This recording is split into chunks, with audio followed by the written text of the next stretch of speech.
El procedimiento preparatorio, conocido también como instrucción o investigación, es la primera fase del proceso penal guatemalteco y pues su fundamento o la regulación legal de esta primera etapa del proceso penal la encontramos a partir del artículo 309 al 331 del Código Procesal Penal. ¿Y por qué se conoce también con la denominación de instrucción o investigación? Pues sencillamente porque en esta fase inicial del proceso penal, el Ministerio Público, de conformidad con el artículo 251 de la Constitución Política de la República de Guatemala, es la única institución responsable de realizar la investigación en materia penal. Es una función exclusiva que la Constitución, el Código Procesal Penal y la Ley Orgánica del Ministerio Público le asignan a esta institución. ¿Y cómo podemos definir la etapa preparatoria o de investigación que realiza el Ministerio Público? Pues en la presentación encontramos dos definiciones. Ruth Méndez, apóyenos con la lectura de la primera definición, por favor.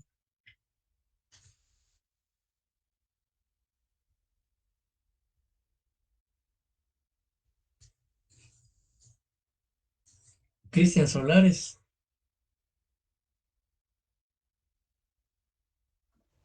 ¿Silic?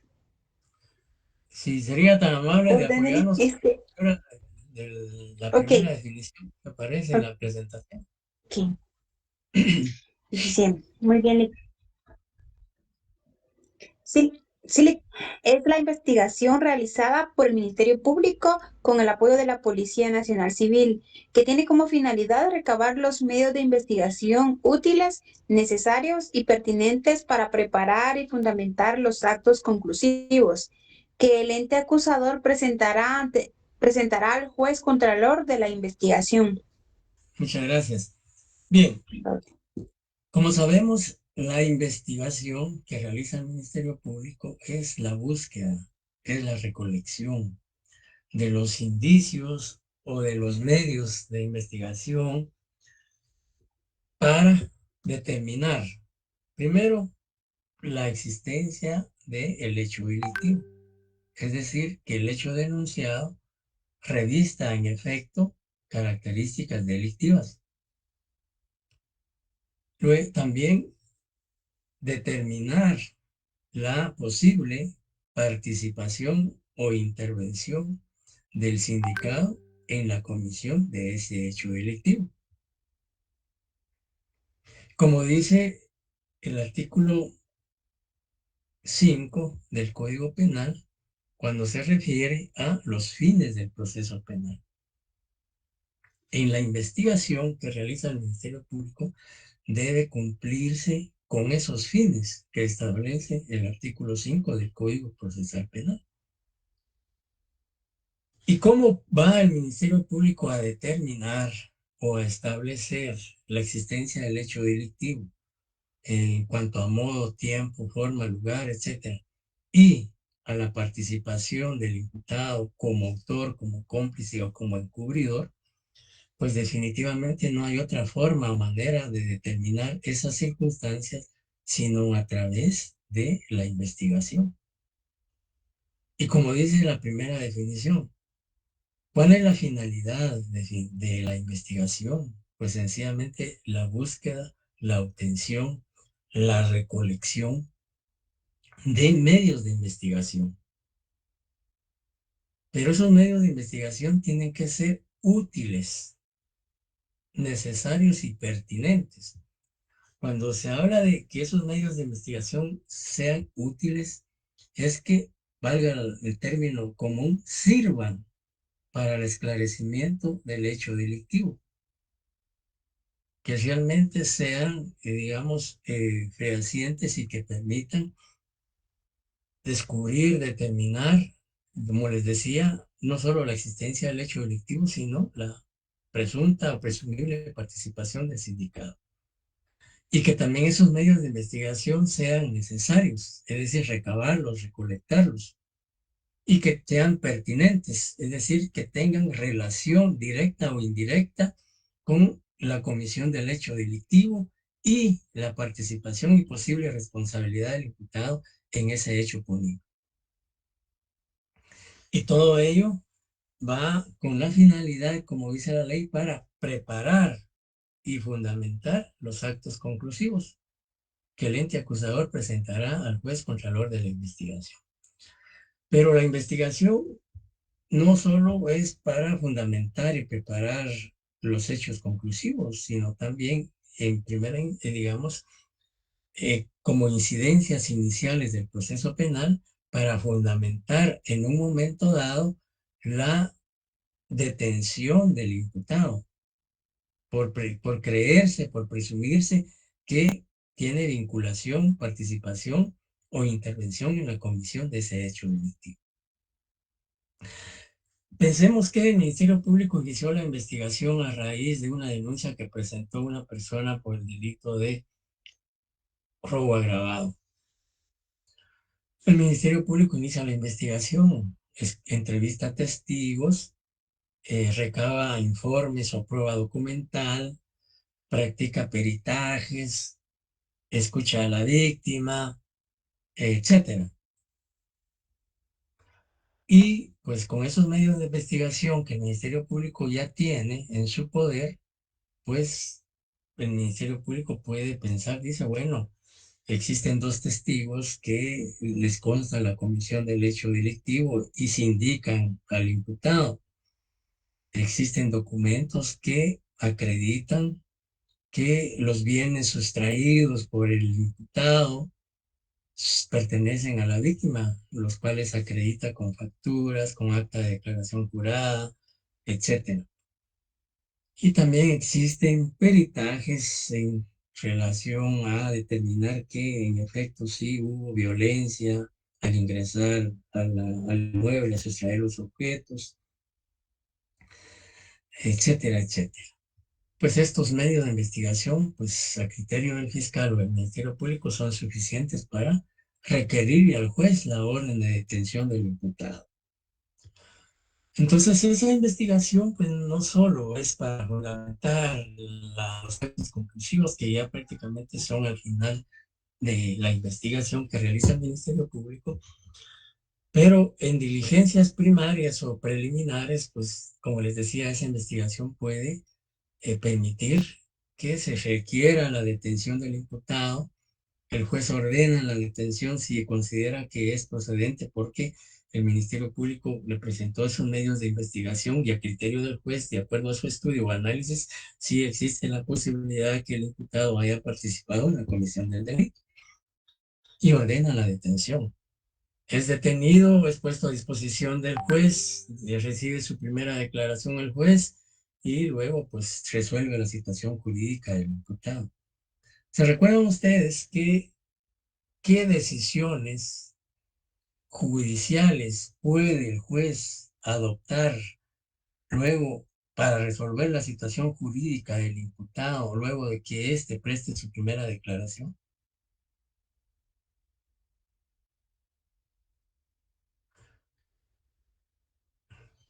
Darle su libertad. Depende. Si no hay alguna causa que lo ligue a proceso o dependiendo del contexto, podría tomar el juez esa decisión judicial, ¿verdad? O ligarlo Sí, a proceso y dictar presión preventiva, autodefinición preventiva.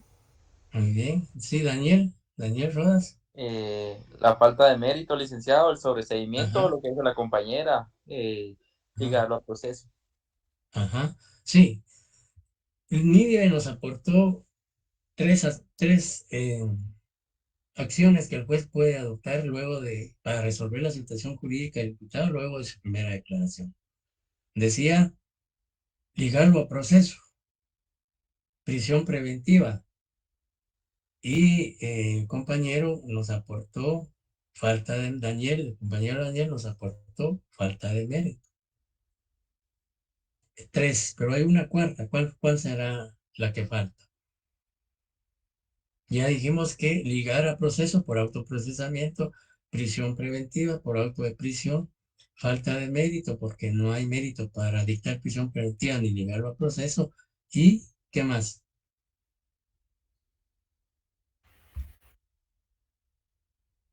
Medida sustitutiva. Muy bien, medida sustitutiva. Entonces, esas 4 actitudes procesales puede asumir el juzgador luego de recibir la primera declaración del imputado. Y luego la definición primera continúa diciendo que esa investigación le permite al Ministerio Público fundamentar, sustentar con esos medios de investigación que recabó durante el desarrollo de su investigación, y ya al final de esa investigación plantear un acto conclusivo, que puede ser la solicitud de apertura de juicio y acusación, puede ser el sobreseimiento, puede ser la cláusula provisional, puede ser un criterio de oportunidad o la suspensión de la persecución penal. El compañero Daniel decía el sobreseimiento, pero aquí no procede todavía el sobreseimiento, digamos, luego de la primera declaración del imputado, ¿ya? Salvo que realmente se evidencie que no hay, digamos, responsabilidad penal o medios de investigación que lo obliguen, pues podría ser que el juez dictara de una vez autoprocedimiento. Sin embargo, pues eso podría ser más adelante si el Ministerio Público, al concluir su investigación, no logra recolectar medios de investigación que vinculen al imputado en la comisión del delito. Decía que los actos conclusivos que vamos a analizar después del examen segundo parcial, pues con fundamento en la investigación que desarrolló, realizó el Ministerio Público, pues va a presentar su acto conclusivo, que como le decía, puede ser un sobreseimiento, puede ser una clausura provisional, puede ser una acusación, o puede ser la aplicación de un criterio de oportunidad o la suspensión condicional de la persecución penal. Estos dos últimos, si no se han planteado antes de que el Ministerio Público concluya su investigación. La segunda definición, Joseph García, por favor apóyenos con la lectura de la segunda definición de la fase preparatoria. Un gusto, Lick. Número 2, etapa inicial del proceso penal que designa la actividad de búsqueda de elementos probatorios para establecer la necesidad o no de formular acusación contra persona o personas determinadas por la comisión de un hecho criminal. Gracias. Esta definición pues la expuso el doctor César Barrientos Pellecer, que como en otra oportunidad les he dicho fue un gran jurista, es, digamos, prácticamente cooperó con el nuevo código, no el nuevo, sino el Código Procesal Penal que actualmente está vigente. Fue magistrado de la Corte Suprema de Justicia, presidente de la Cámara Penal, y pues también fue un connotado jurista que contribuyó a la implementación del sistema acusatorio en otros países, mediante pues las asesorías, consultorías, etcétera, etcétera. Y por eso pues citamos aquí el criterio, el pensamiento de este jurista compatriota al referirse a lo que es la fase preparatoria o de investigación. ¿Alguna pregunta hasta el momento?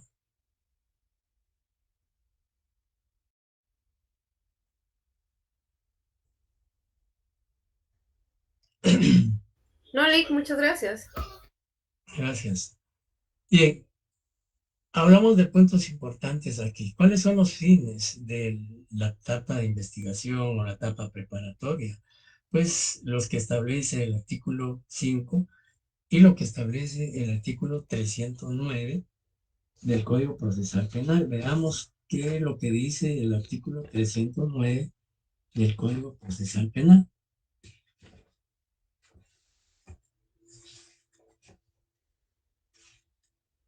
Si alguien... ¿Lo leemos, licenciado? Hágame favor, Daniel. Capítulo 4, procedimiento preparatorio de instrucción. Artículo 309, objeto de la investigación. En la investigación de la verdad, el Ministerio Público deberá practicar todas las diligencias pertinentes y útiles para determinar la existencia del hecho con todas las circunstancias de importancia para la ley penal. Asimismo, deberá establecer quiénes son los partícipes, procurando su identificación y el conocimiento de las circunstancias personales que sirvan para valorar su responsabilidad o influyan en su punibilidad. Verificará también el daño causado por el delito, aun cuando no se haya ejercido en acción civil. Muchas gracias. El adicionado también, ¿o solamente ahí? Sí. Por favor. Párrafo último adicionado. Del Ministerio Público actuará en esta etapa a través de sus fiscales de distrito, sección, agentes fiscales y auxiliares fiscales de cualquier categoría previstos en la ley, quienes podrán asistir sin limitación alguna a los actos jurisdiccionales relacionados con la investigación a su cargo, así como las diligencias de cualquier naturaleza que tiendan a la averiguación de la verdad, estando obligados todas las autoridades o empleados públicos a facilitar la realización de sus funciones. Muchas gracias. Bien, como ustedes pueden apreciar el contenido del artículo 309, pues ahí le impone esa responsabilidad, esa función al Ministerio Público de que debe practicar todas las diligencias que de conformidad con la ley y por supuesto respetando las garantías constitucionales y procesales de los sujetos procesales, realizar esa investigación lo más exhaustiva posible. Una investigación objetiva, imparcial, apegada a los principios de legalidad, garantizando no solo el respeto a los derechos humanos, sino también los derechos fundamentales de los sujetos procesales. Y definitivamente, pues, el artículo 309 ratifica lo que establece el artículo 5 del Código Procesal Penal respecto a las funciones o los fines del proceso penal. Y aquí también podemos relacionar en el artículo, en estos fines, tanto el artículo 5, 309, también adicionar el artículo 107 y 124 del Código Procesal Penal, que tienen relación con el artículo 5 y 309 del Código Procesal Penal. Entonces, con las definiciones de la etapa preparatoria y los fines de la etapa de investigación, pues se complementan cuáles, no solo en qué consiste la etapa preparatoria y cuál es la finalidad que persigue esa investigación. Sí, alguien levantó la mano. Buenas noches, licenciado. ¿Me puede ratificar los artículos que mencionó ahorita, por favor? Gracias. Sí, el artículo 107 y 124 del Código Procesal Penal. Muy amable, gracias. A servirle. Bien, ahora, dentro de la etapa de investigación que desarrolla el Ministerio Público, si bien es cierto, el amo y señor de la investigación es el Ministerio Público, y que esta investigación está fiscalizada, está, por decirlo así, controlada por el juez, como dice, por eso se le llama juez contralor de la investigación. Porque esta investigación que realiza el Ministerio Público va a estar bajo la lupa, por decirlo así, en la mira del juez contralor de la investigación o juez de primera instancia penal, que también se le llama juez de garantías. porque es el juez que va a estar atento al desarrollo de esa investigación que realiza el Ministerio Público para que la misma se desarrolle dentro del marco constitucional, dentro del marco legal, decía, observándose y cumpliéndose con las garantías constitucionales y procesales de los sujetos procesales, no solo del sindicado, sino también de la víctima, del Ministerio Público, del abogado defensor, etcétera, etcétera. Sin embargo, digamos, si bien es cierto que esta fase es exclusiva del Ministerio Público, pues también el juez contralor de la investigación tiene participación en esta etapa del proceso. En primer lugar, como control, como un juez garantista de las garantías constitucionales. Y segundo, como contralor de esa investigación. Y tercero, autorizando diligencias judiciales que el Ministerio Público vaya a practicar o desarrollar como parte de su investigación. Por eso se dice que autorizaciones judiciales que afectan garantías procesales, derechos individuales o bienes garantizados en la Constitución de la República y otras leyes.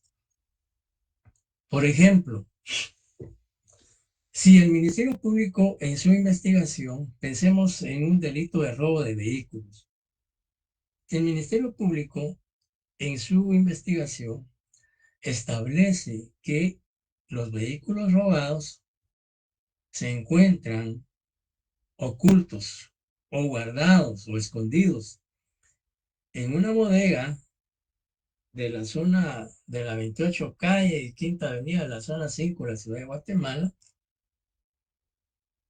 luego de que investigó y determinó que en efecto ahí están los vehículos, pues necesariamente para recuperar esos vehículos, primero determinar si en efecto se encuentran ahí, no obstante que ya la investigación le da la pauta que sí, ahí se encuentran los vehículos. Para, digamos, determinar si están ahí y recuperarlos, necesariamente tiene que ingresar a esa bodega, pero no lo puede hacer sin autorización judicial. Entonces, requiere al juez contralor de la investigación que autorice la práctica de un allanamiento en esa bodega. Entonces, el juez, si los medios de investigación que le presenta el Ministerio Público y los argumentos que le presenta el fiscal considera que sí es necesario practicar ese allanamiento, pues el juez autoriza que se realice ese allanamiento dentro del horario que establece la Constitución y el Código Procesal Penal. Y el Ministerio Público practica el allanamiento y en efecto encuentra los vehículos robados en el interior de esa bodega y los secuestra como medio de investigación o prueba material de la comisión de ese delito de robo de vehículos. Como pueden ver ustedes, esa autorización judicial afectó una garantía procesal que es la inviolabilidad de la vivienda. ¿Ya? El artículo 23 de la Constitución Política de la República garantiza la inviolabilidad de la vivienda. Sin embargo, ese mismo artículo dice que sí se puede con autorización judicial. Entonces vemos ahí que el juez autorizó la práctica del allanamiento, que es una autorización judicial, que afectó una garantía constitucional y procesal, que es la inviolabilidad de la vivienda de una persona. Otro ejemplo pudiera ser que el Ministerio Público, luego de que en su investigación determine la posible participación del sindicado en el hecho delictivo, le requiera al juez la orden de detención del sindicado. Y el juez, luego de analizar también los argumentos del fiscal y los medios de investigación que le presentan esa audiencia, considera que sí hay indicios racionales de que el imputado haya participado en el hecho delictivo, ordena la detención del sindicado. librando o enviando a la Policía Nacional la orden correspondiente para que procedan a detener al imputado. Y la policía detiene al imputado. Ahí se hizo a través de una orden judicial y se limitó una garantía constitucional de esta persona, que es la libre locomoción. Pero se limitó porque existe una orden judicial y su presumible participación en la comisión de ese hecho delictivo. A eso se refiere la intervención del juez como juez contralor de la investigación, es decir, autorizaciones judiciales que pueden ser, yo le citaba únicamente 2 ejemplos, pero pueden ser más. Puede ser, por ejemplo, que el Ministerio Público le solicite al juez el embargo de bienes, el embargo de cuentas bancarias, el arraigo del sindicado, previa, ya siempre y cuando esté ligado al proceso mediante autoprocesamiento, etcétera, etcétera. Esas son autorizaciones judiciales que afectan garantías constitucionales y procesales en este caso, del imputado, pero podría ser también de la víctima, del querellante, etcétera, etcétera. También en esa fase de investigación se dan incidentes. Y cuando se habla de incidentes, pues se refiere a que durante el desarrollo de ese proceso penal, los sujetos procesales pueden plantear o promover diferentes planteamientos o peticiones al juez contralor de la investigación o al Ministerio Público. Por ejemplo, puede ser que en el desarrollo de ese proceso penal el juez se excuse o cualquiera de los sujetos procesales lo recuse, o bien se planteen inhibitorias, declinatorias, excepciones, etcétera.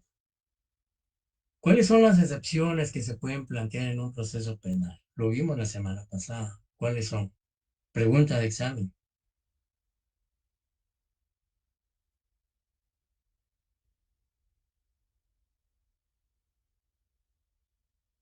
Perdón, No licenciado, sé, ¿puede repetir la pregunta otra vez?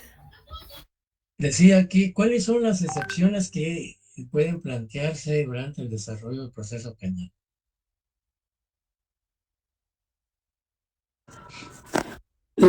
Perdón, licenciado, la nulidad del juez que no sea competente. Bueno, pero tiene un nombre. Aquí lo dijo Suseli, incompetencia, excepción de incompetencia, es una. Daña Michelle.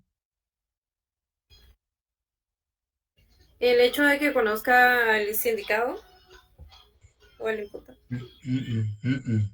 Falta de acción. Falta de acción, muy bien.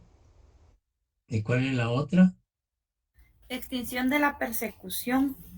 Extinción de la persecución, de la responsabilidad. Extinción de la responsabilidad penal. Como excepción es la excepción de extinción de responsabilidad penal. Bien, entonces todas esas situaciones o planteamientos que formulan los sujetos procesales son las incidencias o los incidentes que pueden darse durante el desarrollo del proceso penal.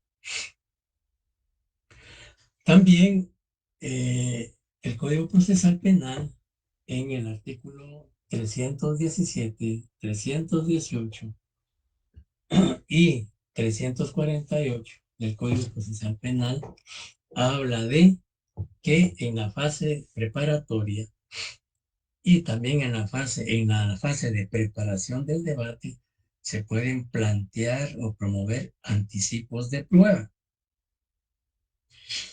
Pero antes de explicar qué es un anticipo de prueba y en qué consiste, veamos qué dice qué dicen los artículos 317 y 318 en primer lugar, y finalmente el artículo 348 del Código Procesal Penal. Buenas noches, licenciado. Les leo el artículo 317. Hágame el favor. Dice actos jurisdiccionales, anticipo de prueba. Cuando sea necesario practicar un reconocimiento, reconstrucción, pericia o inspección que por su naturaleza y características deban ser considerados como actos definitivos que no puedan ser reproducidos, o cuando deba declarar un órgano de prueba que, por algún obstáculo difícil de superar, se presuma que no podrá hacerlo durante el debate, el Ministerio Público a cualquiera de las partes requerirá al juez que controla la investigación que lo realice. El juez practicará el acto si lo considera admisible formalmente, citando a todas las partes, los defensores o mandatarios, quienes tendrán derecho a asistir con las facultades previstas respecto de su intervención en el debate. El imputado que estuviere detenido será representado por su defensor, salvo que pidiera intervenir personalmente. Si por naturaleza del acto la citación anticipada hiciere temer la pérdida de elementos de prueba, el juez practicará la citación de las partes a manera de evitar este peligro, procurando no afectar las facultades atribuidas a ellas. En ningún caso el juez permitirá que se utilice este medio para la formación de un expediente de instrucción sumaria que desnaturalice el proceso acusatorio. Cuando se tema por la vida y o integridad física del testigo, se tomará su declaración testimonial como anticipo de prueba por videoconferencia u otro medio electrónico, con la presencia del abogado defensor designado por el imputado y en su defecto por el que designe la defensa pública penal, y en caso de no existir imputado, igualmente se hará comparecer a un defensor público de oficio para garantizar la legalidad de la declaración testimonial en esta forma. Asimismo, comparecerán en este acto probatorio anticipado el fiscal del caso, el querellante adhesivo si lo hubiera, y dicho acto será presidido personalmente por el juez del proceso. En este caso se observará lo requerido por los artículos 216 bis y 218 ter del presente código. Muchas gracias. ¿Alguien que nos pudiera apoyar con el 318? Yo, licenciado. ¿Me escuchan? Sí, sí. Urgencia. Cuando se ignore quién ha de ser el imputado o cuando alguno de los actos previstos en el artículo anterior sea de extrema urgencia, el Ministerio Público podrá requerir verbalmente la intervención del juez y éste practicará el acto con prescindencia de las citaciones previstas en el artículo anterior, designado un defensor de oficio para que controle el acto. Cuando existiere peligro inminente de pérdida de elemento probatorio, el juez podrá practicar aún de oficio los actos urgentes de investigación que no admitan dilación finalizado el acto. Remitirá las actuaciones al Ministerio Público. En el acta se dejará constancia detallada de los motivos que determinaron la resolución. En los actos de anticipo de prueba testimonial que sean de extrema urgencia, cuando el caso lo amerite y justifique, se recibirá la declaración del testigo por videoconferencia u otro medio electrónico con la presencia del defensor de oficio. En este caso se observará lo regulado en los artículos 218 bis y 218 ter del presente código. Muchas gracias. Bueno, tanto el artículo 317, 318 permiten que esta diligencia judicial, porque el anticipo de prueba es una diligencia judicial, que se puede hacer en la etapa de investigación o en la etapa preparatoria. Pero también, de acuerdo al artículo 348, esta diligencia judicial también se puede practicar en la fase de preparación del debate, como lo vamos a ver más adelante. Pero realmente, ¿en qué consiste y por qué se le denomina anticipo de prueba? Pues aquí pues vamos a citar algunas definiciones de algunos juristas extranjeros que se refieren a lo que es un anticipo de prueba.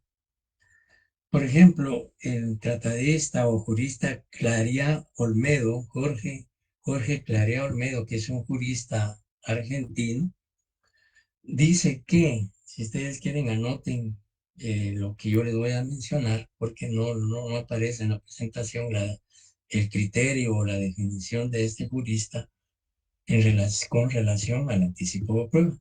Jorge Clarea Olmedo dice que el anticipo de prueba consiste en anticipar la recepción de algunas pruebas, digamos, anticipar la recepción de algunas pruebas para hacer posible su introducción. Dice, para hacer posible su introducción en el debate por medio de lectura. Y cuando terminemos estas definiciones, vamos a ilustrarlo con ejemplos. Entonces, Jorge Clarea Olmedo, repito, dice que el anticipo de prueba es anticipar la recepción de algunas pruebas para hacer posible su introducción en el debate por medio de lectura. Luego, también un tratadista español, o un jurista español, Manuel Miranda Estrampes, dice Manuel Miranda Estrampes, cuando se refiere al anticipo de prueba, dice que consiste en aquella que se realiza en un momento anterior. Repito, para este autor el anticipo de prueba es que consiste en aquella que se realiza en un momento anterior al inicio de las sesiones del juicio oral. Al inicio de las sesiones del juicio oral. Motivado por la imposibilidad material de practicarlas en este acto.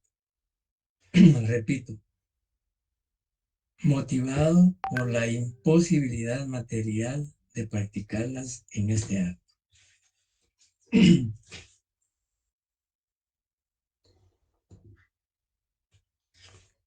Ya. Bien. ¿Por qué es que se llama anticipo de prueba? Y para explicar esto, pues es importante señalar que la regla en el sistema acusatorio vigente en Guatemala, la regla general es que la prueba se produce en el debate, en el juicio oral y público. ¿Ya? La prueba, repito, de conformidad al sistema acusatorio que rige el sistema de justicia penal guatemalteco, la prueba se produce, se diligencia y se valora en el juicio oral y público o debate. Esa es la regla general. Pero con el anticipo de prueba se hace una excepción a esta regla. ¿Por qué? Porque se permite que determinadas actuaciones, determinadas diligencias se practiquen en la fase de investigación, que no es la fase para producir prueba, porque es imposible que en el debate se pueda producir esa prueba por diferentes razones o motivos. Por eso es que se llama anticipo de prueba, porque esa diligencia que se practica en la etapa de investigación, que no es la fase procesal para producir prueba, se permite que esa diligencia judicial se practique como prueba para ser incorporada, para ser introducida en el juicio oral y público, en el momento en que se está desarrollando el juicio oral y público. Pero ¿por qué es que la ley permite que se dé el anticipo de prueba? Primero, podemos decir que el anticipo de prueba, su naturaleza es que es excepcional, porque solo en circunstancias especiales se puede permitir que en la fase preparatoria se practique diligencias que adquieren la calidad de prueba para ser presentadas en el juicio oral público. Y porque también el anticipo de prueba, como les decía, es un acto, digamos, que pueda significar que por su naturaleza represente un peligro inminente de la pérdida de ese medio de prueba, ¿ya? Y porque hay obstáculos difíciles de superar para que ese medio de prueba se presente en el juicio o en el debate. Es decir, que tiene como el anticipo de prueba, además tiene como fundamento la imposibilidad o irreproducibilidad material de que se pueda practicar en el juicio oral público o debate. Por eso es que se permite que se practique en la etapa preparatoria y además también en la etapa de preparación del debate. Y decíamos que para comprender de mejor manera esta institución jurídico-procesal, pues podemos citar algunos ejemplos. Imaginémonos que en la comisión de un hecho delictivo, un extranjero o que está de paso por Guatemala presenció la comisión de ese hecho delictivo. Es decir, es un testigo presencial, que es útil, necesario y pertinente para la investigación y para el esclarecimiento de la verdad. Pero como es extranjero y está de paso por Guatemala, lo probable es que cuando se desarrolle el juicio oral y público de debate, él ya no esté en el país, porque solo está de paso por Guatemala. Pero su declaración es importante porque es testigo presencial. Entonces, ¿qué debe hacer el Ministerio Público? O también podría ser la defensa si fuera otro caso, o el querellante. Pues pediría al juez contralor de la investigación que se reciba la declaración de ese testigo en la fase de preparatoria como anticipo de prueba, porque materialmente va a ser imposible que este testigo acuda al debate a declarar.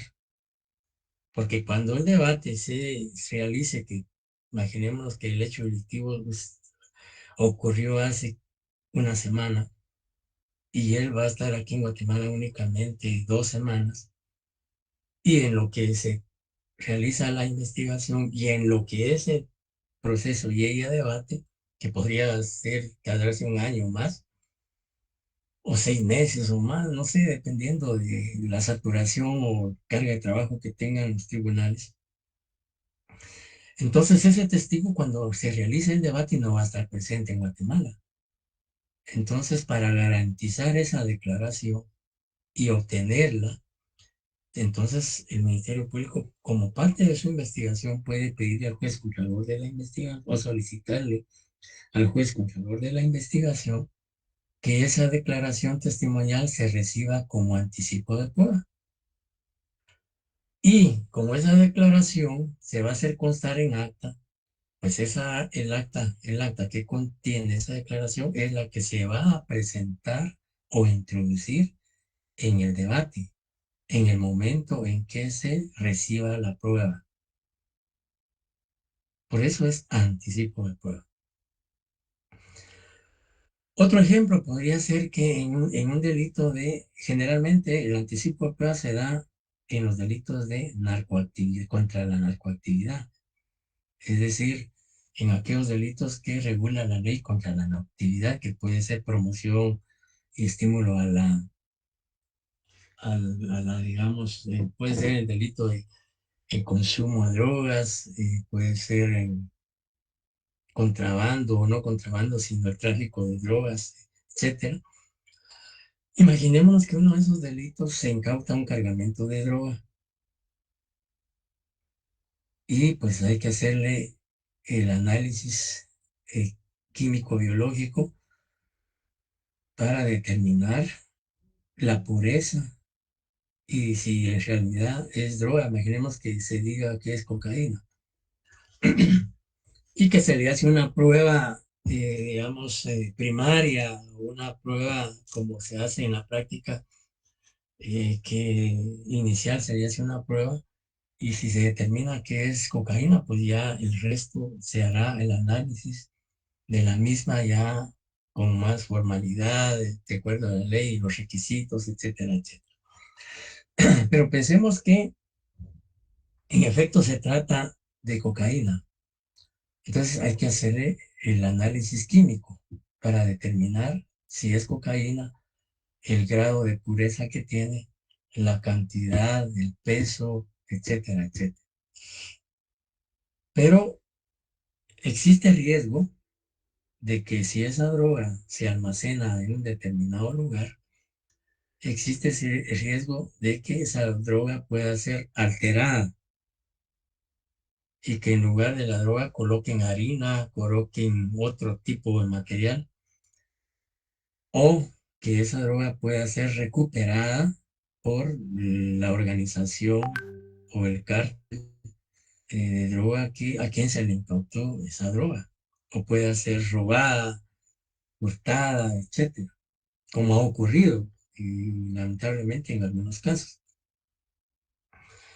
Entonces, para evitar ese riesgo, en la práctica, en la realidad, en todos los delitos que contempla la ley contra la narcoticidad, ese análisis de la droga y posterior incineración se hace como anticipo de prueba, para no esperar llegar hasta el debate y hacerlo en el debate y hacer el análisis e incineración hasta el día del debate. Entonces se hace en la etapa preparatoria o en la etapa de investigación para evitar el riesgo de pérdida, de robo, sustracción, alteración de esa droga. Y el análisis que se hace y la incineración que se hace de esa droga se hace constar en actas. Y esa acta o esas actas se presentan el día en las audiencias del debate cuando sea el momento procesal de recibir las pruebas de los sujetos procesales. De ahí la denominación de anticipo de prueba. ¿Estamos claros qué es un anticipo de prueba? ¿O hay dudas, preguntas?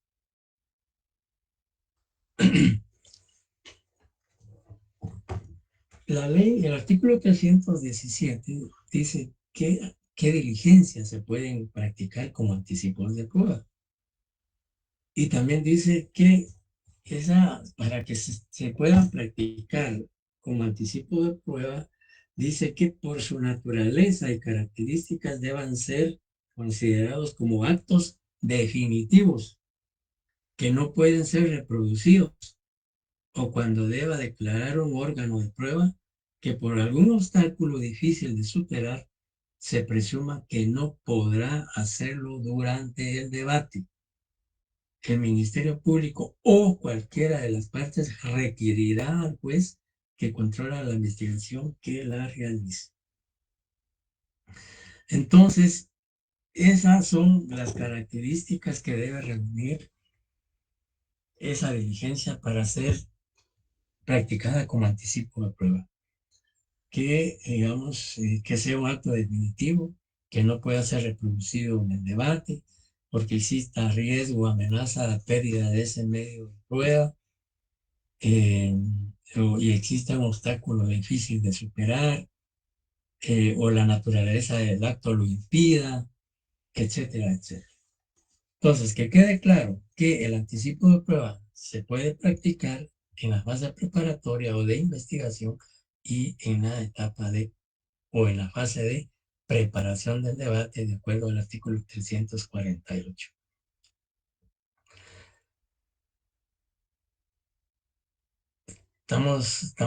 ¿Quedó bien claro lo que es el anticipo de prueba? Sí, todo claro. Sí, gracias, licenciado. Bien. Ahora bien, en cuanto a la duración de la etapa de investigación o la etapa de la etapa preparatoria, veamos qué dicen los el artículo 323, 324 y 324 bis. Por favor.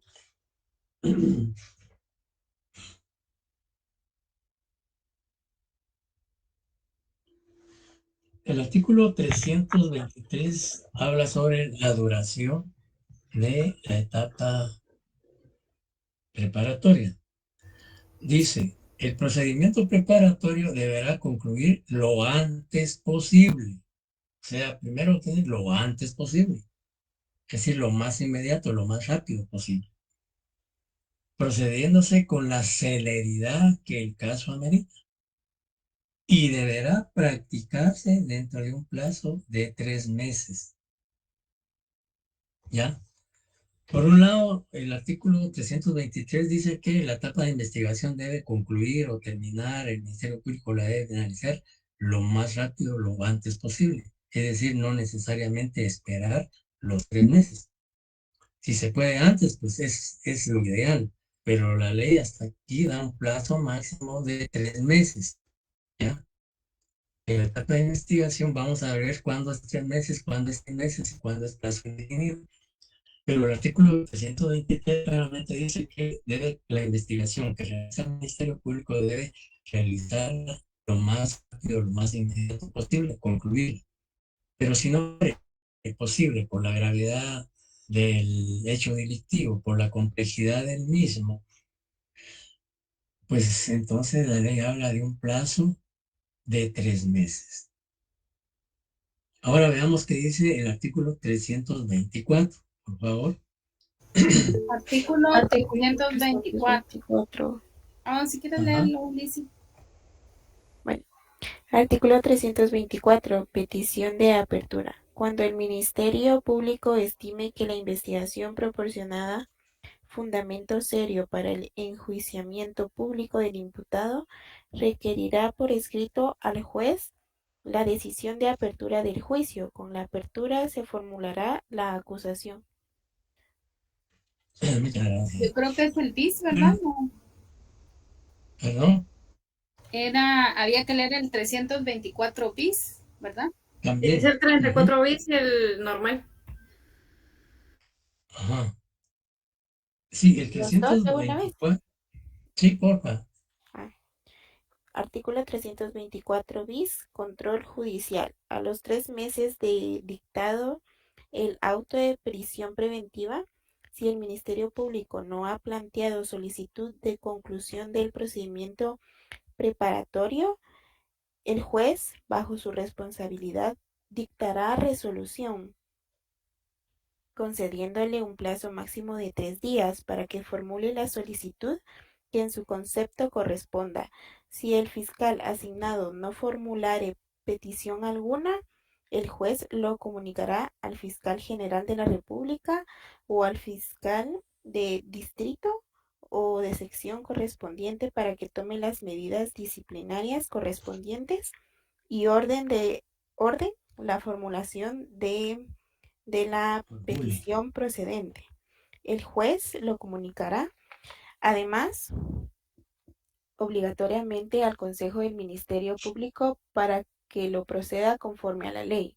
Si en plazo máximo de 8 días el fiscal aún no hubiere formulado petición alguna, el juez ordenará la clausura provisional del procedimiento con las consecuencias de la ley hasta que lo reactive el Ministerio Público a través de los procedimientos establecidos en este código. En caso de que se haya dictado una medida sustitutiva, el plazo máximo del procedimiento preparatorio durará 6 meses a partir del auto de procesamiento. Mientras no exista vinculación procesal mediante prisión preventiva o medidas sustitutivas, la investigación no estará sujeta a estos plazos. Muchas gracias. Bueno, en conclusión, entonces, el Ministerio Público debe concluir la etapa preparatoria o la etapa de investigación por 3 razones, procesales o jurídicas, o de acuerdo a lo que dice el Código Procesal Penal. 3 meses cuando se ha dictado prisión preventiva contra el imputado. Imaginémonos que el imputado está siendo señalado de la comisión de delito de asesinato. Y pues por ser un delito grave, por ser un delito que no goza de medida sustitutiva, el juez tiene que, al resolver su situación jurídica, luego de escucharlo por su declaración, el juez le dicta prisión preventiva. Imaginemos que le dicta prisión preventiva el día de hoy.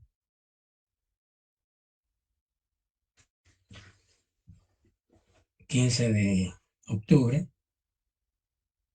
A partir de mañana, el Ministerio Público tiene 3 meses para concluir su investigación. Pero, como dice la ley, si a los 3 meses el Ministerio Público no ha planteado el acto conclusivo, pues entonces el juez emite una resolución concediendo un plazo de 3 días para que formule el acto conclusivo. Y si no lo hace, pues entonces el juez lo informa al fiscal general. Mi compañera leyó ahí y decía en la parte final del párrafo de este artículo, del segundo párrafo, dice: además, obligatorio el consejo del Ministerio Público para lo que proceda. Esa parte ya está derogada. Ya hay códigos todavía contienen eso. Dice además obligatoria el párrafo que dice: además obligatoriamente el consejo del Ministerio Público para lo que procede con la ley. Ese párrafo ya fue derogado. ¿Por qué? Porque con la reforma que tuvo la ley orgánica del Ministerio Público, desapareció el Consejo del Ministerio Público. El Consejo del Ministerio Público ya no existe. Ya hay, no sé si en la ley orgánica del Ministerio Público, al cual ustedes le dieron lectura, detectaron eso. Sí, así es. Porque la ley anterior, antes de la reforma, sí, como digamos la estructura que conformaba el Ministerio Público, sí estaba el Consejo del Ministerio Público, pero hoy ya no existe el Consejo. Entonces esa última frase que habla del Consejo del Ministerio Público ya está derogada, ya no hay que borrarla del Código Procesal Penal. Bien, entonces hablamos de 3 meses y hay prisión preventiva. Y les diría el ejemplo: si el día de hoy el juez dicta prisión preventiva contra el imputado por un delito de asesinato, a partir de mañana empieza a correr el plazo de 3 meses que tiene el Ministerio Público para concluir su investigación y presentar o formular cualquiera de los actos conclusivos que establece el Código Procesal Penal, que vamos a analizar más adelante. Cuando el mismo artículo 324 bis, en el tercer párrafo, cuarto párrafo, dice: en el caso de que sea dictada una medida sustitutiva, el plazo máximo del procedimiento preparatorio durará 6 meses a partir del auto de procesamiento. Pensemos de que el imputado está siendo procesado por un delito de lesiones leves o lesiones graves o lesiones culposas, que son delitos que no tienen prohibición, de acuerdo al artículo 264 del Código Procesal Penal, de que se pueda otorgar en favor del imputado medida sustitutiva. Entonces, como está siendo procesado por un delito de lesiones graves o leves, el juez no dicta prisión preventiva, sino le otorga libertad, beneficiándolo con varias o una medida sustitutiva, que puede ser arresto domiciliario, que puede ser prohibición de salir del país sin autorización judicial, puede ser una caución económica, etcétera, etcétera. Entonces, si el procesado está en libertad gozando de medida sustitutiva, el plazo que tiene el Ministerio Público para concluir su investigación, ¿de cuánto es? De 6 meses. De 6 meses, muy bien. Entonces ahí vemos ya vimos 3 meses, 6 meses para que el Ministerio Público concluya su investigación. Y esos 6 meses, de acuerdo a la ley, el plazo se empieza a computar al día siguiente de que se dictó auto de procesamiento contra el procesado y se le otorgaron las medidas sustitutivas. El último párrafo del artículo 324 bis establece el otro, podríamos decir, otra forma, es decir, en el último párrafo de este artículo habla sobre un plazo indefinido, es decir, que no se cuentan los 3 meses ni los 6 meses, pero cuando se da esa situación, es decir, cuando la investigación no está sujeta al plazo de 3 meses o 6 meses. Dice el artículo, que es el último párrafo, el 324 bis. Mientras no exista vinculación procesal mediante prisión preventiva o medida sustitutiva, la investigación no estará sujeta a estos plazos. Es decir, ahí hay un plazo indefinido. Imaginemos que una persona presenta una denuncia contra otra por un delito de homicidio, pero el sindicado no ha sido detenido, o, no ha sido ligado a proceso, porque no ha sido localizado, o porque se fue del país, o anda viendo, o está escondido, etcétera. Y pues no ha sido posible su detención, menos ligarlo a proceso, menos dictarle prisión preventiva o medida sustitutiva. En estos casos, la investigación o la etapa preparatoria no tiene un plazo, así como puede tardar 1 año, 2 años, 3 años, 4 años, hasta que sea habido el sindicado y sea puesto a disposición del juez, recibida su primera declaración y ligado a proceso o y prisión preventiva, entonces podría hablarse de 3 meses. Pero en tanto no se ha habido ni detenido, la investigación puede durar el tiempo que sea necesario. Por eso se habla de un plazo indefinido. ¿Estamos claros con esto? Sí, licenciado. Sí, gracias.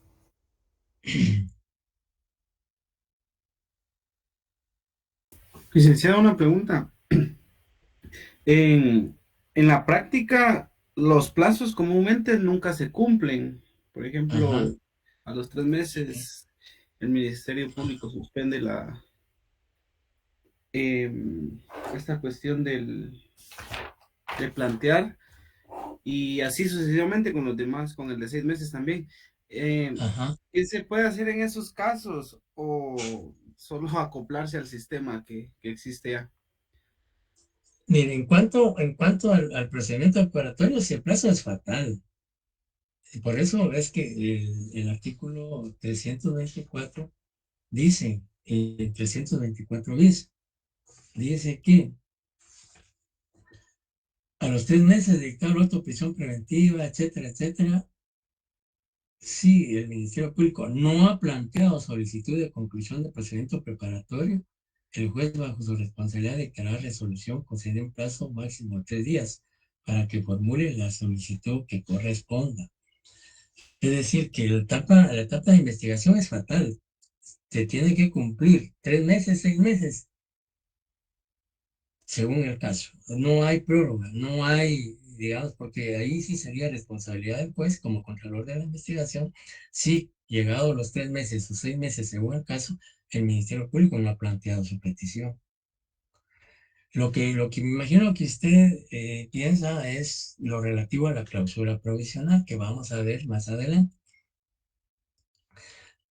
Entonces, de que, y la clausura provisional, tal vez adelantándonos un poco, es que si el Ministerio Público, digamos, sí, el Ministerio Público, ya imaginemos que está por asesinato, procesado el diputado y se le dictó prisión preventiva y concluyen los 3 meses y el Ministerio Público debe concluir su investigación, porque la debe concluir sí o sí. Pero puede ser que en la etapa de investigación el Ministerio Público solicitó peritajes al extranjero que no se pudieron practicar en Guatemala porque el Instituto Nacional de Ciencias Forenses no cuenta con esos peritos o especialistas y hubo necesidad de solicitarlos al extranjero. Pero esos peritajes no vinieron a tiempo para presentarlos como medios de investigación en el acto conclusivo que va a presentar el Ministerio Público. Entonces, ahí el Ministerio Público tendrá que presentar una clausura provisional, en el sentido de que se va a suspender temporal o provisionalmente el proceso, en tanto se espera que esos peritajes que vienen del extranjero se puedan incorporar a los medios al proceso como medios de investigación que el Ministerio Público requirió en la etapa de investigación. Ahí no se prolonga la investigación, sino que ahí lo que se hace es que la investigación ya concluyó. Ahí lo que ocurre es que, porque estaba pendiente de incorporarse medios de investigación que el Ministerio Público solicitó en la fase preparatoria de investigación, pero por X o Y razón no pudieron incorporarse en el momento procesal en que el Ministerio Público debía de presentar su acto conclusivo, pues entonces ahí lo que el juez y el Ministerio Público tienen que plantear es una clausura provisional, lo que implica que el proceso penal provisionalmente se paraliza, no puede continuar porque hace falta incorporar esos peritajes. Una vez que se incorporen, entonces ya el proceso penal continúa su marcha o su desarrollo. Ya, no sé si a eso es que usted se refería, pero el plazo de investigación es fatal, no puede prolongarse más de los plazos establecidos en la ley. Y si eso ocurre, como dice el artículo, el juez debe dictar una resolución. Si vencen los 3 meses o los 6 meses y el Ministerio Público no ha planteado su acto conclusivo, el juez le da un plazo de 3 meses para que lo haga. Si no lo hace, hay responsabilidad penal del fiscal y el juez tiene la obligación de informarle al fiscal general esa omisión o negligencia del fiscal. No sé si eso aclara su pregunta. Sí, licenciado, muchas gracias. Como coloquialmente en la calle se dice, se suspendió la audiencia, pero lo que está pasando es que hay una clausura provisional del proceso. Ajá. No de la investigación, porque la investigación ya concluyó. Sí. Gracias, licenciado.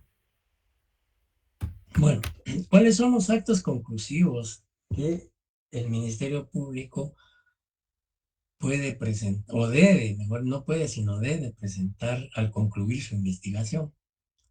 Primero, pues hablamos de que puede solicitar apertura a juicio y formulación de la acusación, que están contenidos en el artículo 324 de nuestra revista, 332 bis al 336 del Código Procesal Penal. En este momento solo los mencionamos, porque después del examen parcial vamos a abordar cada uno de estos actos conclusivos cuando hablemos de la etapa intermedia. Ya será después del examen, del segundo examen parcial. Ahorita solo los vamos a mencionar para determinar qué actos conclusivos, qué son los actos conclusivos, cuáles son los actos conclusivos y cuál de ellos puede presentar el Ministerio Público al concluir su investigación. Eso va a depender de los medios de investigación con que cuente el Ministerio Público al concluir su investigación. Si el Ministerio Público tiene medios de investigación que en un juicio oral y público va a probar la responsabilidad y participación penal del acusado, va a solicitar apertura a juicio y formular la acusación. Si el Ministerio Público no tiene pendiente incorporar, como decíamos, medios de investigación, como pueden ser testimoniales o periciales o documentales, solicita clausura provisional para que el proceso penal se detenga provisionalmente hasta que se incorporen esos medios de investigación y así posteriormente continuar su desarrollo. Lo establece el artículo 331 del Código Procesal Penal. El sobreseimiento, cuando el Ministerio Público no tenga pruebas que demuestren la participación y responsabilidad penal del acusado en el juicio o en el debate, tendrá que pedir. Es decir, si en el debate no va a poder probar la participación y responsabilidad penal del acusado con los medios de investigación o prueba que tiene, entonces va a formular sobreseimiento. Y también se da el procedimiento abreviado, que es la aceptación de los hechos por parte del acusado y pues también esto se da por un acuerdo legal que se da entre el abogado defensor, el acusado y el Ministerio Público. Pero, como le digo, son actos conclusivos que vamos a profundizar cada uno de ellos en su momento, es decir, ya cuando retomemos las clases. Sí, en la etapa preparatoria, si antes de que concluya la investigación del Ministerio Público no se ha formulado un criterio de oportunidad y la suspensión de la persecución penal, regulados en el artículo 25 al 25 quinques, criterio de oportunidad, y artículo 27 al 31 del Código Procesal Penal, que habla de la suspensión de la persecución penal, pues al concluir la investigación se puede todavía formular estas dos instituciones jurídico-procesales. Lo ideal es que tanto el criterio de oportunidad como la suspensión de la persecución penal se hagan al inicio o durante el desarrollo del debate sin esperar concluir la etapa de investigación. Porque lo que se pretende con estas medidas desjudicializadoras es evitar la persecución penal, que no continúe, pero también esto lo vamos a explicar más adelante. ¿Algunas dudas o preguntas con relación a lo que es la etapa preparatoria y todo lo que vimos en relación a este tema? Si no hay dudas, preguntas, pues aquí prácticamente concluimos este tema, la primera fase del proceso penal, y hasta este tema comprendería o abarcaría el segundo examen parcial. Si no hay dudas o preguntas, pues entonces entramos a hablar lo relativo al segundo examen parcial y algunos errores que detectamos al momento de calificar el examen parcial para evitar que se vuelvan a cometer en esta segunda evaluación.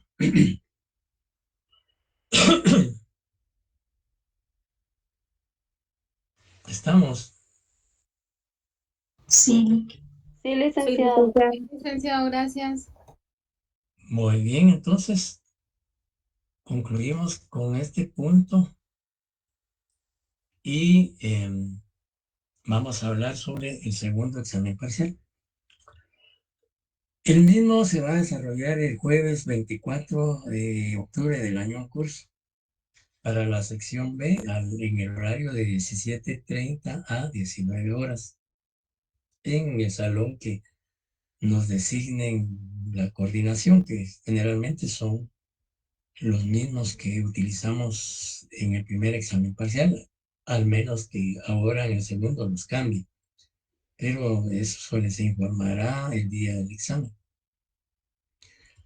¿Cuál va a ser el contenido del segundo examen parcial?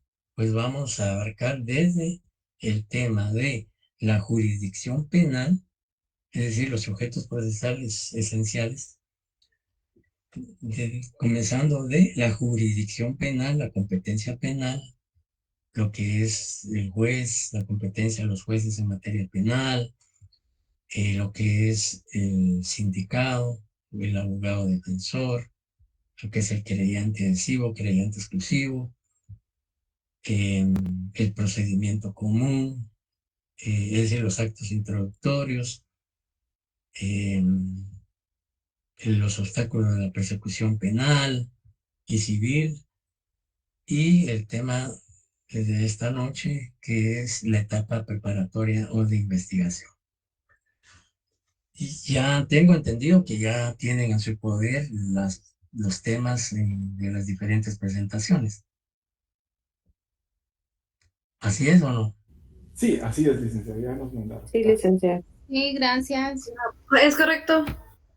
Y también un laboratorio 3 creo que es, ¿verdad? ¿O 4? 4. 4. ¿Verdad? Es 4, licenciado. Para que analicen los casos, los practiquen, resuelvan, y pues eso les permite a ustedes desarrollar habilidades y destrezas no solo en análisis de casos, sino también en la aplicación e interpretación de las leyes.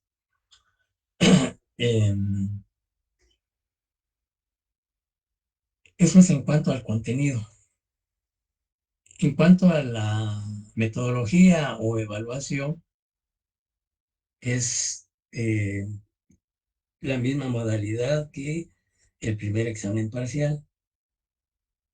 Una parte teórica con preguntas como establecer diferencias, determinar características, definir algunas instituciones jurídico-procesales, requisitos, ¿Definir qué dijo, licenciado? Perdón, es que se le entrecortó. definir las instituciones jurídico-procesales que se les pregunte. Por ejemplo, defina lo que es una denuncia, para citar un ejemplo. Entonces tendrán que señalar una de las definiciones de denuncia, etcétera, y así sucesivamente. Y 3 casos prácticos relacionados con los temas que hemos abordado en clase. ¿Ya? Y pues pueden ustedes utilizar como siempre sus leyes, y ya en todas sus leyes, porque en el primer parcial pude observar que algunos no llevaban o el Código Penal o el Código Procesal Penal, entonces tenían que estar prestando ahí a unos compañeros para que esas son herramientas que no deben faltar.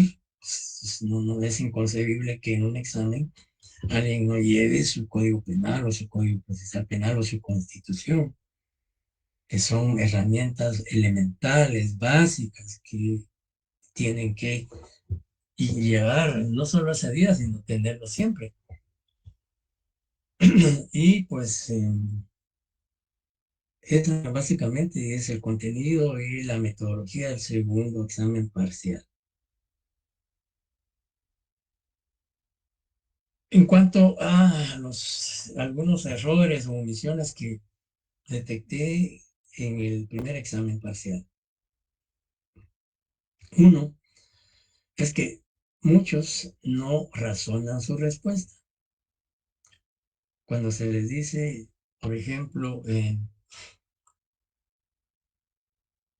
se les plantea el caso y en una pregunta podría ser, ¿tiene razón el juez de rechazar la querella que presentó el agraviado porque no indicó el lugar de su residencia, por ejemplo?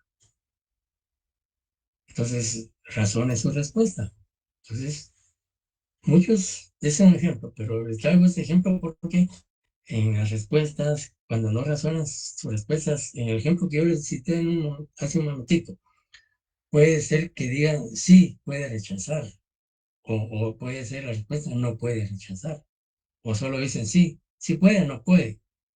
Ahí no hay ningún razonamiento.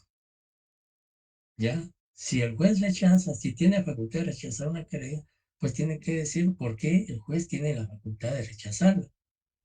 Y si no puede rechazarla, pues también tiene que indicar razones y motivos por qué no puede rechazarla.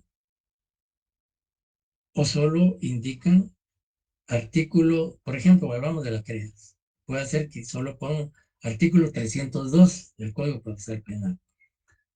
Esa respuesta no vale. ¿Por qué? Primero, no está razonada. Segundo, si solo citan el artículo, no estamos pidiendo que mencionen el artículo, sino que razonen su respuesta, que argumenten, que motiven. No es necesario que escriban 8 o 10 líneas o más, sino que con 4 o 3 líneas que indiquen. Con el ejemplo que yo digo, el juez no puede rechazar la querella porque el artículo 300 del Código Procesal Penal indica que si hace falta un requisito debe darle un plazo al agraviado para que se usane los requisitos, etcétera, etcétera.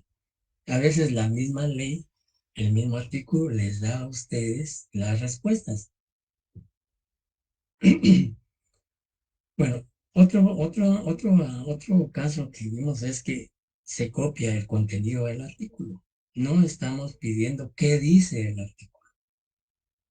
Entonces, o si la respuesta es razones o respuesta, dice, el artículo tal dice tal y copian todo. No, eso no es razonar, eso es copiar el texto del artículo.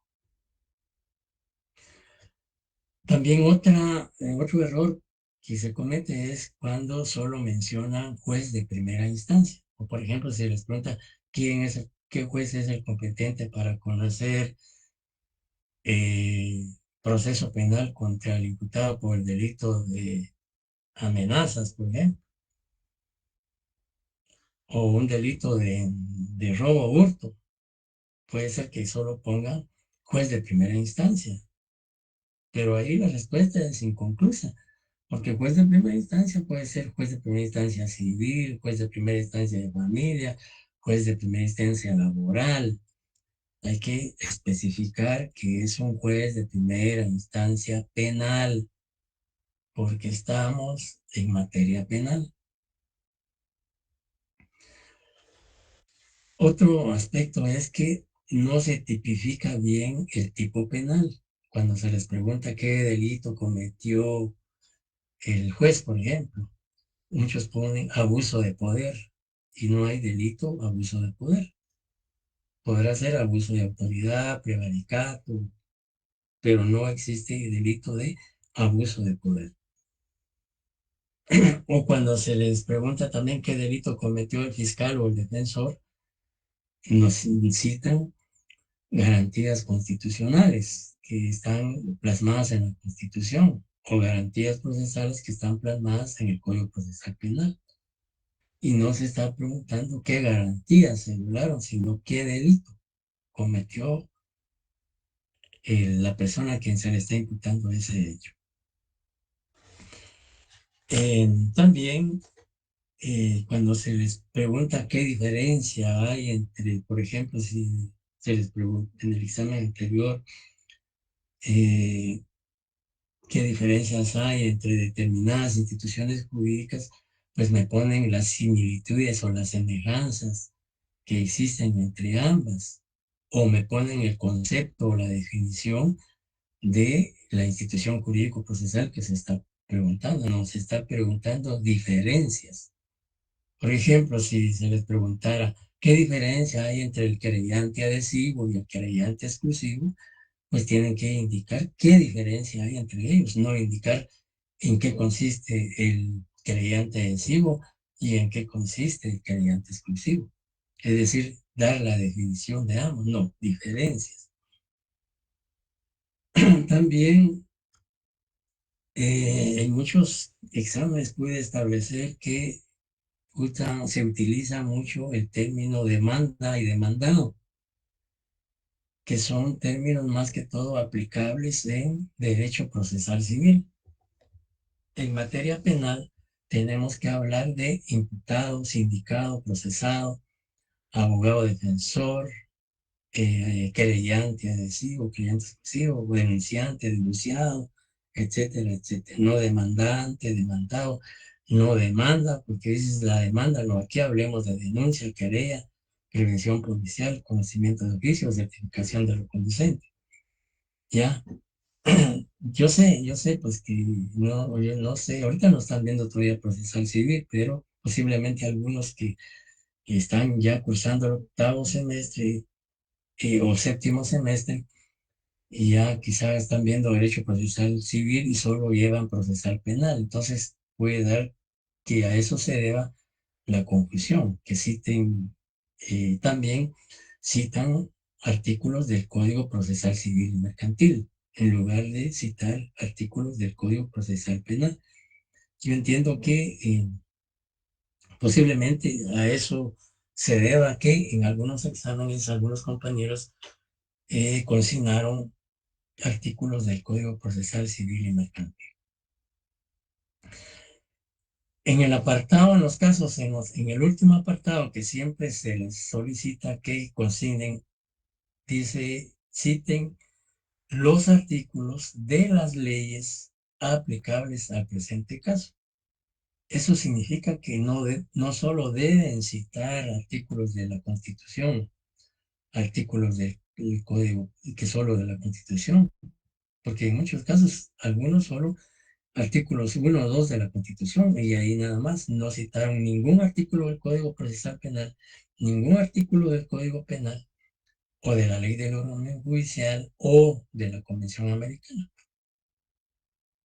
Entonces, siempre analicen los casos. Por ejemplo, si en un caso se le pone que el señor Juan Pérez López está siendo procesado por el delito de homicidio, bueno, pues entonces hay que ver los artículos que se refieren al sindicado.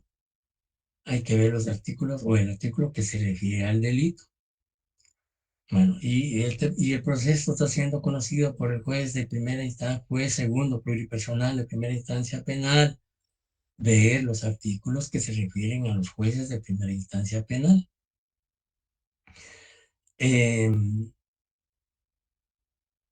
Y pues luego recibir la primera declaración del sindicato, dictó prisión preventiva, por ejemplo.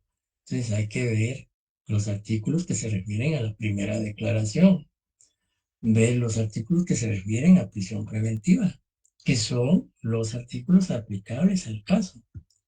Por supuesto, como me preguntaba alguien en el día de clases, cuando vimos o resolvimos los laboratorios, que si en algunos artículos que yo les di, todos esos artículos se aplicaban en todos los casos, pues definitivamente no en todos los casos. Hay artículos que sí pueden ir en todos los casos, como por ejemplo el artículo 2 del Código Procesal Penal que habla de que no hay proceso sin ley, también el artículo 4 del juicio previo, dependiendo, ¿no?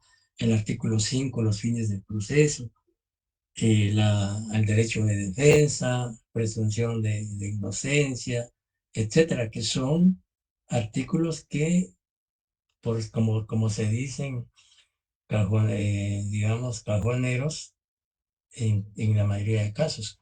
Pero hay que citar los específicos dependiendo el caso planteado o el caso formulado. Y pues esos son algunos comentarios que puedo hacerles en relación al primer examen parcial. Ya el segundo, pues para que tomen en cuenta los mismos y pues se evite en el segundo parcial incurrir en esas omisiones o en esos errores.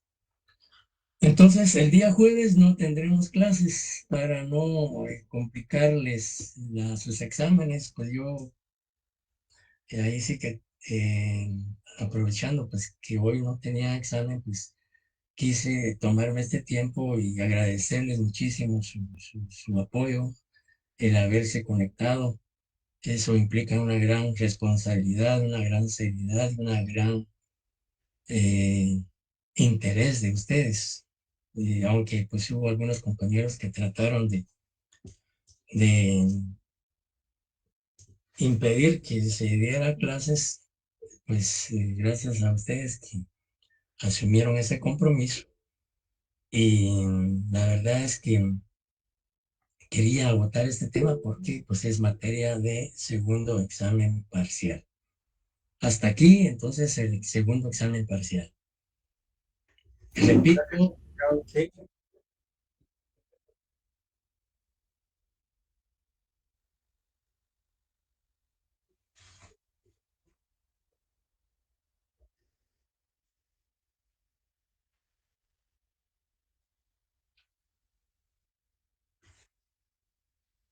penal. Sí, por ejemplo, yo les decía, generalmente los cajoneros que podemos citar es el 1, el 2, digamos, el 5, el derecho de defensa, el 16, respeto a los derechos humanos, el 16, el 14, el 20, que es el derecho de defensa, que generalmente van en todos los casos porque se refieren a esas garantías constitucionales. Y ya los específicos a cada caso concreto, como yo les decía, pues si es dependiendo cómo se plantea el caso, lo que hay que ver es los artículos que se refieren a cada uno de los aspectos que se plantean en los casos.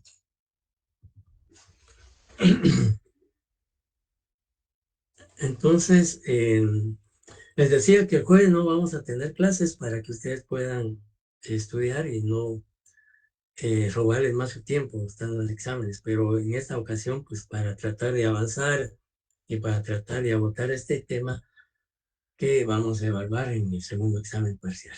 Así es que, si ya no hay ningún comentario, duda o pregunta, pues concluimos nuestra jornada de esta noche. Sé que es un poco cansada y tal vez tediosa, pero sí es necesario hacerlo. Y gracias pues por haberse tomado el tiempo y haberse conectado para que pudiéramos tener esta actividad. Sí, Ana Raquel. Buenas noches, licenciado. Solo quería hacerle un comentario que vi en en el primer examen. Realmente creo que no se respetó el tiempo para los que teníamos examen, a las 7, que nosotros empezamos alrededor de las 7:15 y pues por ende tuvimos que hacerlo un poquito más rápido o bueno, personalmente yo sí sentí que me hubiera servido muchísimo esos 15 minutos que se nos quitaron al iniciar el examen. Entonces yo quisiera que si por favor se pudieran respetar los tiempos y que así podamos empezar el examen a las 7 en punto y tengamos